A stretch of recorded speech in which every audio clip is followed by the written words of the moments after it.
Welcome back to the channel, everybody. I'm your mistress of ceremony, Lady Nyca. Girl, gentlemen, my love things, saints, and the ain'ts. I know sometimes in life, you get to a point where you feel like your cup is not only running over, but it's going to collapse. And you probably feel that way right about now in facing all that we've had to face. It is a pandemic that has struck the entire world, it seems. Things that we never thought that we would ever have to endure on our soil, we're now experiencing. There is fear and panic across the nation. People getting sicker by the days, and the death tolls are rising. Some of y'all been laid off y'all job. Some of y'all cheering and been sent home with a question mark by when exactly they will return. Most of us are in a quarantine. Most of us are afraid. Most of us don't know what we gonna do tomorrow. You gonna lean not to your own understanding. You gonna keep on being you and living you. If you gotta go out there and earn that dollar because you are what they say is essential personnel, you gonna walk by faith and not by sight and go on and do what you gotta do while protecting yourself as best you can. You and your families because you gotta come home. We are all dealing with enough right now. It's okay to help people. If you can help somebody, I advise you to please go on and help somebody if you can. But don't let what's going on in this world and then people push you over the edge. It's okay to say no. It's okay to take a moment to breathe. It's okay to feel some kind of way. We all do, honey. It ain't just started with no pandemic that we all had started, feeling some kind of way. We all go through life's ups and downs, and sometimes we don't know what we gonna do.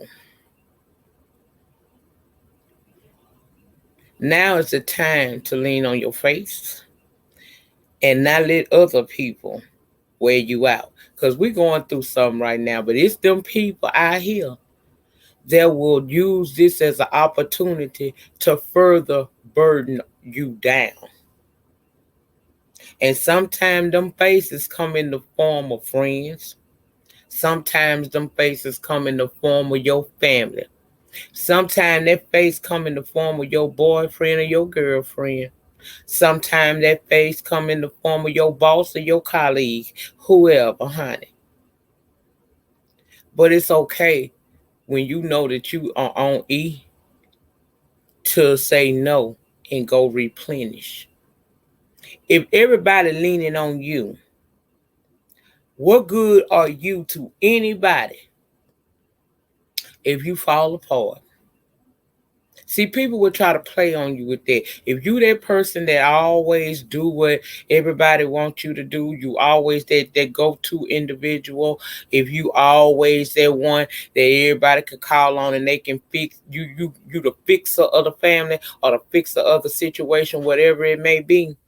People tend to sometimes it ain't on purpose. Sometimes I don't mean to be selfish, but they will tend to push you and push you and push you till when at the end of the day you ain't got nothing left for you, and they will continue to do that.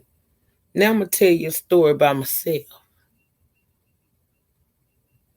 Right after Hurricane Katrina, life wasn't the same. You had people displaced all over the country. how everybody in New Orleans was just seeing something everywhere. It was a struggle just to get your children and your family back together because sometimes you got separated. Once you get yourself back together and you find yourself, which I did, living around people who were down from the area, and they, we connected because although we didn't know each other then in the city, when we located to where we're located, we had that connection that we were from the city. And so you try to be there for them. You just like them. You getting a FEMA check too, bitch. You ain't standing on FEMA trailer, but you getting the FEMA check.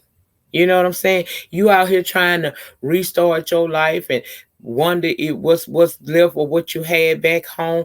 And people was just study asking me to do things, just constantly asking me, not thinking that I may be traumatized because I seen things that normal human beings wouldn't think that they would see in this lifetime. I'm broken. I'm worried about what's going to happen from here.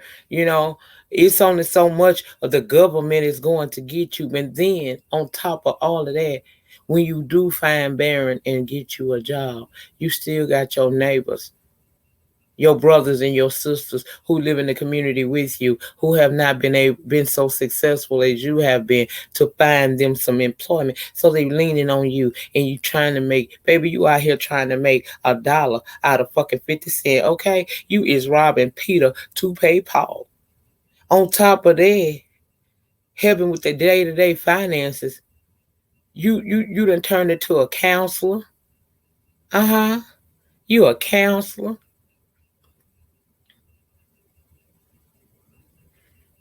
Disciplinarian sometime, minister, motivational speaker, forever and always the hoe that'll cuss you out.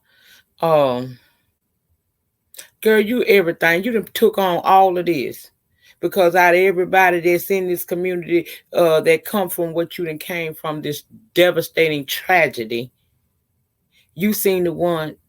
You seem to be the one that can handle it. You seem the one that's not gonna stay in a woe is me state. You the one that's gonna get up and make it happen. You the one that's gonna figure it out. You the one gonna knock on doors and ask questions. You know what I mean? You that one. And everybody see your strength. And never one time, even though some did it on purpose and some did not one time was it ever thought about, I'm a human. I run my that's allergy. That's allergy, baby. That ain't wrong. Okay, let me just that wasn't even dry. You heard the mucus. That's not no wrong. Okay, but child, I was about to go. I was crazy. I literally found myself just going crazy. Like I would drift off into stairs and shit, bitch. I was like, every time somebody, I didn't even give a fuck no more. Bitch wasn't even combing her hair that much. Just put a ponytail up there, slap a hat on, and go on. Go make that coin, girl. Go figure it out for the day, for the day. Go make sure that everybody is good. For a year, I did that. Never taking time to think about my own mental health as well as my physical health. I was going to the doctors and whatnot, taking care of myself that way. But I wasn't thinking about, I never had a chance to panic. I never had an opportunity to sit down and cry. Never had a moment to grieve the things that I lost and the things I saw, the devastation of losing it all. I never was afforded that opportunity because I immediately went from being victim to crusader to making sure that everybody in my tribe was good. I knew I was running on E, but my spirit, I don't know what that is that lives inside of me that makes me feel like I'm a champion for the underdog. And my people, I love my people so much. Even though it's been my people that have hurt me the most, I love my people. And we had something in common. We all went through that same day in August. No matter, you might have stayed in the slums, as they call it, or over in, the lower class neighborhoods, and I was over here in the upper middle. In that moment, we were equal, and I tried to do everything to make sure everybody in their families was get great. My family and four other families I practically took care of by myself for a year, until the day came. I went to work. I went to work. I remember pulling in the parking lot, and I said, I'm smoking a cigarette. Then I'm going on up in here and do what I gotta do. Another day, another dollar. When I came back to myself,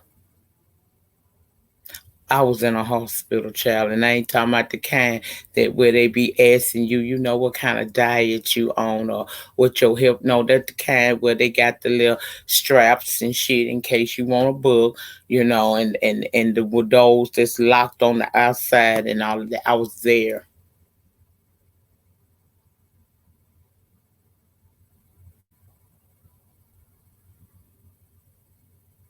I had a complete mental breakdown in the parking lot of my job one morning in 2008. A complete mental breakdown. They said I just started honking my horn, and I was just beating it. And even though my door wasn't locking, my workers were able to open the door, and they were trying to stop me. I kept doing it. And when they stopped me, every time they try to get me to stop, I would kind of like get combative with them, be swinging on their ass. I had a complete mental breakdown. And I do not remember that to this day. I'm telling you what people have told me that happened that morning. My memory starts again from the morning that I drove and pulled into the parking lot. My memory starts again, like they said, had been a week, and I was in a hospital. I had had a complete mental breakdown. And guess what? I realized I had to take care of me. I'm everybody's star player. I'm my own star player. How am I be of any use to you if I ain't no good? And guess what happened? In them 30 days, I set up in treatment. Everybody that I bust my ass for, everybody that came to me like I was the end all, beat all, found a way, and they survived. When I came home, when nobody had no eviction, ain't nothing was off around there. Food was prepared, children was being took care of. Folks was had and got their paperwork back and stuff that we had all lost. Folk had found jobs.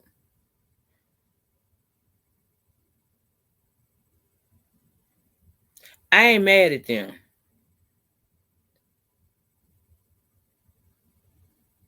The point is, everything that I felt obligated to do and made it mandatory that I did for people because they asked me, to the point where I was weighing myself down. I already had lupus at that point.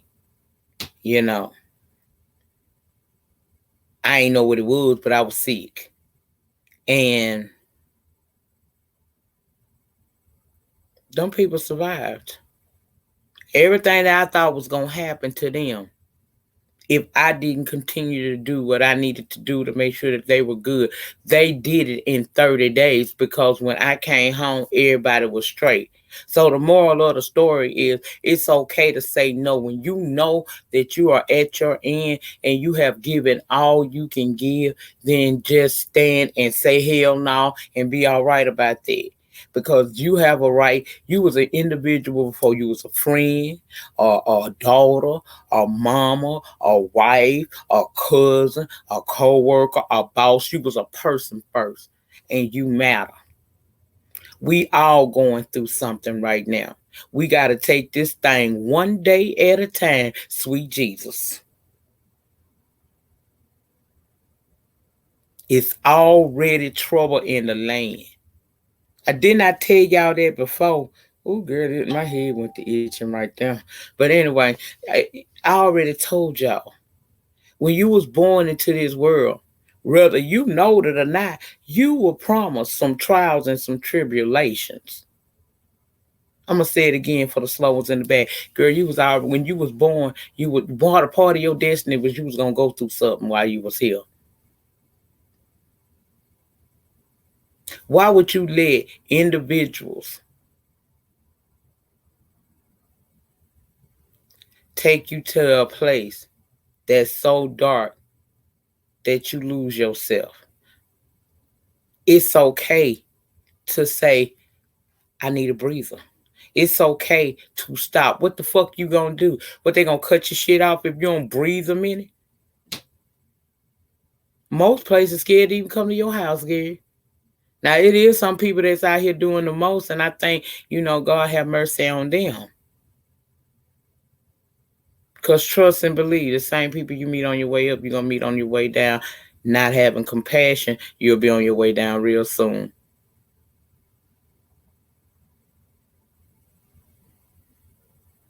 That's all I'm saying. Don't feel guilty for needing a breather. Because you are your best asset, okay? You are your star player. If you ain't down for you, who the fuck gonna be? People like to throw guilt trips on you roundabout when things get tough like this. Instead of me telling you how to pity and feel bad during this little pandemic, I'm not here for that. I'm going to tell you how to be okay, and I'm following the advice I give. Because trust, it ain't easy, okay? I feel like I'm in a 4-bedroom prison, girl, but I'm still here and I'm healthy still.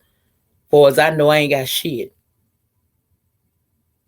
And yes, I know my bills are going to come due next week to win on the first, girl. But I'm only going to be able to do what I can do. If I can have an extra and I can help somebody else, I'm going to do that. But you will not weigh me down with your issues. You will not. Because it's enough I'm dealing with today. Now, I love you by the pounds and the ounces. But what you won't do is put me in the dark place because you there. Now, I'm going to pray for you. And I'm going to try to do what I can. But I got to take care of me. Especially if you got some peoples depending on you that you created.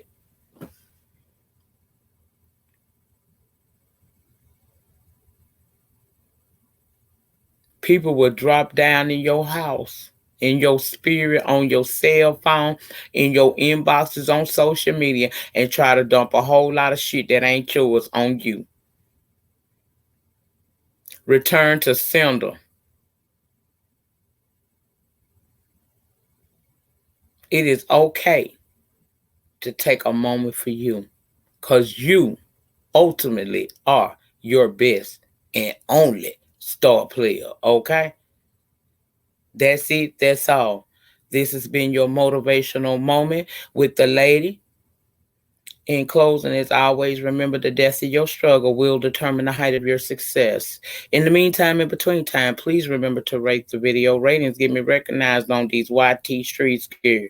Go on and subscribe to the channel and my backup channel, because we're going to be moving over there real soon. So go on, subscribe over there so you can get it in. Tap your notification bells. Girl, whenever the world get back to regular, you'll get a notification of each and every upload and when I go live, and you can come over and join in the conversation. You guys have a beautiful Sunday and a great start to your week. I will see you on the next one. Peace.